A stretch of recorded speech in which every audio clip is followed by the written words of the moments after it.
This video is a cross-post from my Star Wars channel, StarRar. If you want more Star Wars videos, check out my other channel. So I just got back from seeing the new Han Solo movie, and while I'm sure there's more to digest, this video I just want to talk about my initial reaction and thoughts on the movie.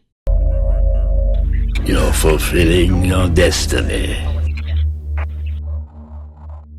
Real quick to get an understanding of where I'm coming from. Initially, I wasn't excited about this movie. I really didn't think we needed to recast Han Solo. We didn't need an origin story for him. But as I watched more of the trailers and teasers, I was excited. I got on board. It actually looked really good. While I still think they shouldn't have done Han Solo as a standalone movie, I started to get pumped for it. On the other hand, I really don't have any strong feelings towards Disney. Either way, I both praise and criticize decisions made by them. So if you're wondering why I'm saying that, it's for the people that scream shill anytime you say anything nice about Disney. You're a fucking man-child. Go put your nose in the corner. So baseline, I love Star Wars. I went to see a Star Wars movie expecting to wholly enjoy it. With that out of the way, fuck, was this movie a mess. The first hour of this movie was an absolute nightmare. The second half was actually really good, but I'll get into that in a bit. Because in this review,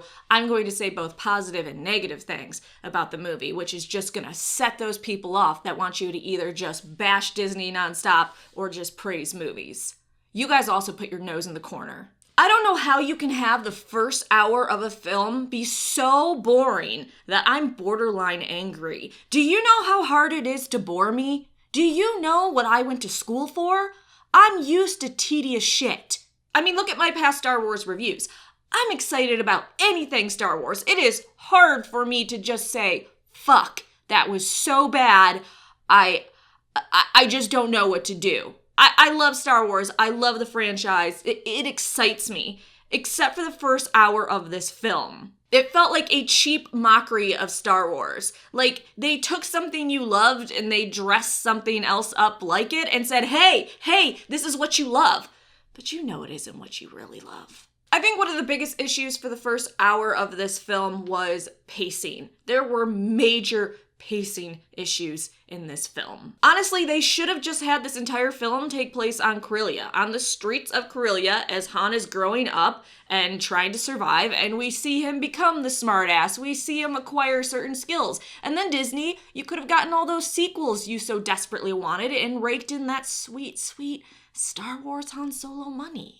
But you want to know why we couldn't have that? Because we had to hit all the numbers in this film. We had to meet Lando. We had to meet Chewie. We had to see Han getting the Millennium Falcon. Honestly, I feel like if we would have spent the entire movie on Corellia, or a majority of it, we could have escaped the pacing nightmare and the tonal nightmare. And maybe we could have fixed young Qi'ra, because for some reason, young Qi'ra was so awful and her dialogue was so hollow, and then older Qi'ra was great.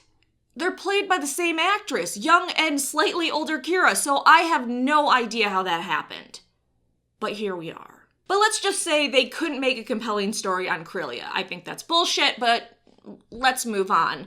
We hardly spend any time as Han enlisted in the Empire. He enlists, we miss 3 years, boom, he's on Mimban, he's washed out of the academy. There's a saying, and I'm sure you're really sick of hearing it by now, show, don't tell. And I felt like Han just told us what happened the past 3 years with just throwaway dialogue, and it sucked. I mean, Disney, why didn't you just throw in a song and dance number where Han could have just expressed his life for the past couple years and how he misses Qi'ra so desperately?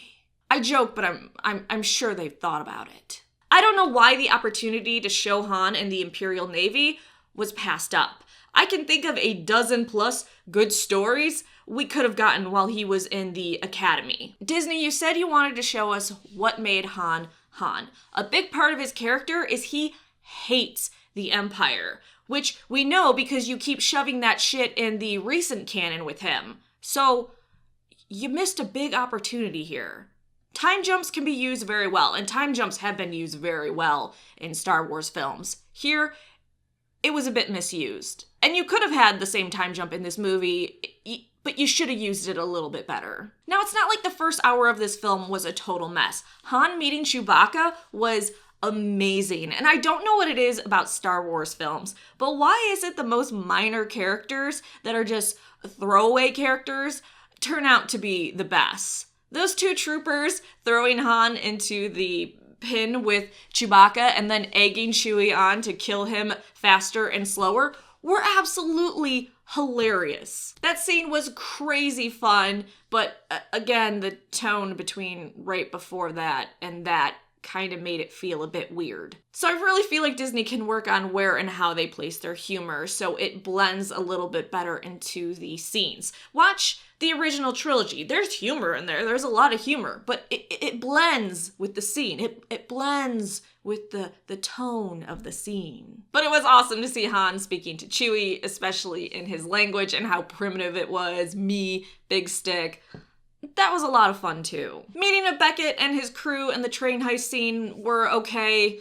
Not as great as I thought it was going to be. I really wish we would have spent more time with the characters that died, but that being said, I did feel sad when Rio and Vale died, so maybe we didn't need that much more time with them, but still, I feel like we could have developed them a little bit more or spent a little bit more time with them. It just felt like boom, boom, boom, oh, dead, here we go. Now after Crillia, Mimban, and the train heist, the movie got really, really good. I feel like if they would have taken the last hour, 15 minutes of that movie and made that into its own film, they would have been golden. Do you remember when movies in theaters used to actually only be about an hour and 15, hour and 20 minutes?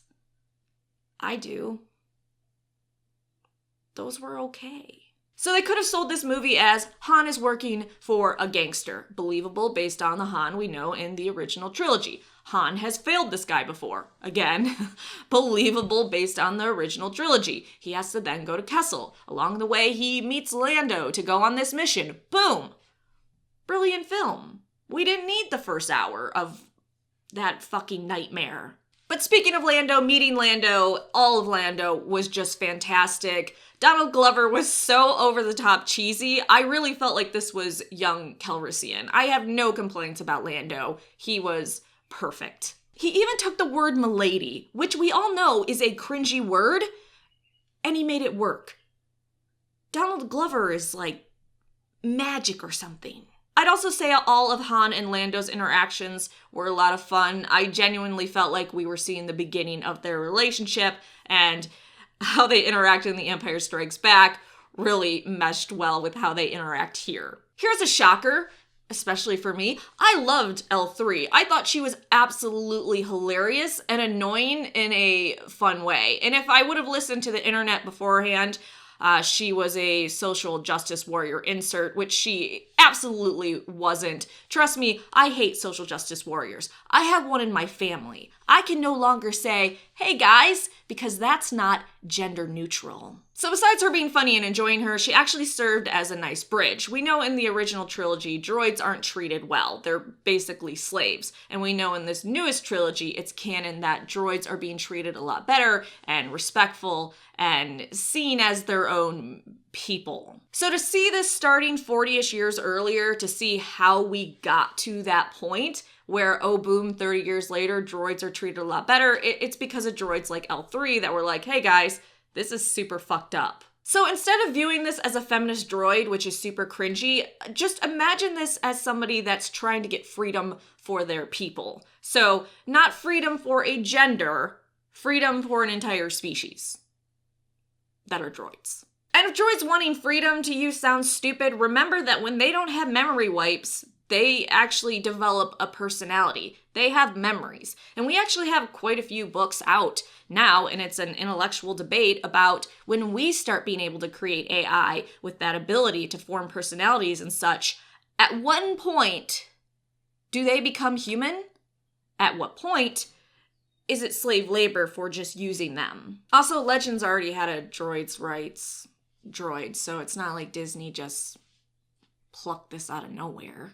But yeah, I love L3, but I also love sassy droids, R2, BB-8, K2SO. They're all great. But it's cool if you hated her. I don't really give a shit. I think we can all agree that Voss was amazing. He was like a last-minute character with under 10 minutes of screen time about, and he blew me away. And it kind of felt like he was just thrown away. Disney has a hard time coming up with good villains. Well, they used to. They've actually gotten a lot better. And I feel like they found a really good villain and they hardly used him. He was fun, he was intimidating, he was menacing in every scene he was in. I have a problem where a lot of times when I see a villain, I just feel like I'm being told to fear them, but I don't really fear them. I really don't think they're that intimidating. To me, I can always see the actor pretending to be all scary. Not the case with Voss. I absolutely could see why that guy was intimidating, and I didn't feel like they were saying, hey, yeah, this guy's scary, you should be scared of this guy. I was like, no. I could see that. I would not want to be in a room with this guy. He freaks me the fuck out. So yeah, Voss being taken out was a huge disappointment and really just feels like a thrown away villain. Speaking of villains, Maul in this film was fantastic, even though he only had a minute or two. I was shocked when I saw the leak that he was in this movie.